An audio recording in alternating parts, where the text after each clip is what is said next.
দর্শক, মধ্যপ্রাচ্যে সংঘাতের মধ্যে ৪ দিনে বাংলাদেশ থেকে বিভিন্ন এয়ারলাইন্সের মোট ১৪৭টি ফ্লাইট বাতিল হয়েছে। এই মুহূর্তে হযরত শাহজালাল আন্তর্জাতিক বিমানবন্দরে আছেন সহকর্মী কিশোর জাহান। সেখানের পরিস্থিতি জানতে সরাসরি যুক্ত হচ্ছি তার সঙ্গে। কিশোর, একটা বিশাল অঙ্কের ফ্লাইট কিন্তু বাতিল হয়েছে এই কয়দিনে। এটাই অনুমেয় যে খুব সহসাই এই পরিস্থিতি ঠিক হবে না। সেই ক্ষেত্রে আসলে আমাদের পরবর্তী নির্দেশনা কি দেয়া আছে এই ফ্লাইটগুলো নিয়ে? এছাড়া যাত্রীদের মধ্যে যে শঙ্কা তৈরি হয়েছে তাদের উদ্দেশ্যে কি জানানো হয়েছে একটু জানাবেন। আজকের দিনের জন্য কিন্তু এরই মধ্যে যে হিসাবটি আমাদের হাতে এসেছে, সকাল থেকে এখন পর্যন্ত ৩৮টি বিমান বাতিল হয়েছে। এবং একটু আসলে দেখাতে চাই, যারা আসছেন প্রচণ্ড রকম ভোগান্তির মধ্যে পড়ছেন আসলে সাধারণ মানুষ যারা আছেন। এবং সবচেয়ে বড় কথা হচ্ছে যারা আসছেন তারা আসলে অনেকটা অনিশ্চয়তার মধ্যে, ওনারা যেতে পারবেন কিনা, আসলেও সুযোগ আছে কিনা সেই বিষয়টি রয়ে গেছে।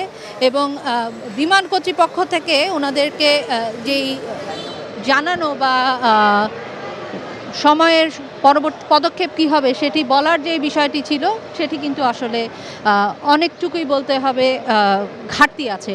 একটু দেখাতে চাই, যদিও বা বাইরের বোর্ডে কোন বিমান যাবে বা কোন বিমান যাবে না তার একটি বোর্ডে সেই শিডিউলটি দেওয়া হলেও এখানে আসলে যেই জায়গাগুলোতে আসলে আকাশসীমা এই মুহূর্তে বন্ধ, সেখানে আসলে বিমান উড্ডয়ন হবে কি না বা বাতিল হলেও পরবর্তীতে কোন সময় হবে সেই জিনিসটি কিন্তু অনেকটা অনিশ্চয়তার মুখোমুখি। যে কারণে বাইরের যে স্ক্রিন সেখানেও আসলে এই জিনিসটি ওনারা জানাতে পারছেন না।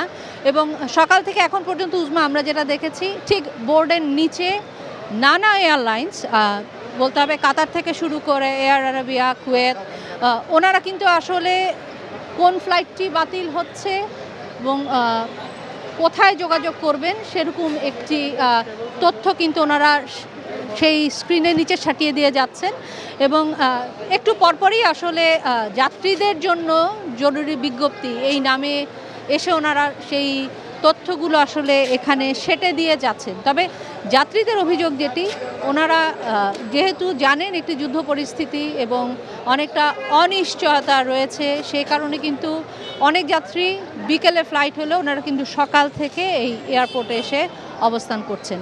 এবং যেহেতু অনিশ্চয়তা, যেতে পারবেন কিনা কিংবা আদৌ যাওয়া সম্ভব হবে কিনা সেই প্রশ্নটি আসলে বারবার উঠছে। এবং ভোগান্তির কথা বলছিলাম, আমরা এমনও যাত্রী পেয়েছি যিনি চাঁদপুর থেকে এসেছেন পরিবার পরিজন নিয়ে এবং তিনি 23 বছর ধরে আছেন সৌদি আরবে। ওনাদের কিন্তু যে গল্পটি উনি আমাকে জানালেন, গত 28 তারিখে উনি ফ্লাইটে ওঠার পরও আসলে 2.5 ঘন্টা ফ্লাই করার পরে ফেরত আনা হয় এবং পরবর্তীতে 2 দফায় তাদের সেই ফ্লাইট রিশিডিউল করা হলেও আজকে আবারও ওনাদেরকে আসতে বলা হয়েছে এবং এসে জেনেছেন কিন্তু ফ্লাইটটি বাতিল। তো সব মিলিয়ে আসলে বলতে হবে যাত্রীদের ভোগান্তিটা প্রচণ্ড রকম হচ্ছে।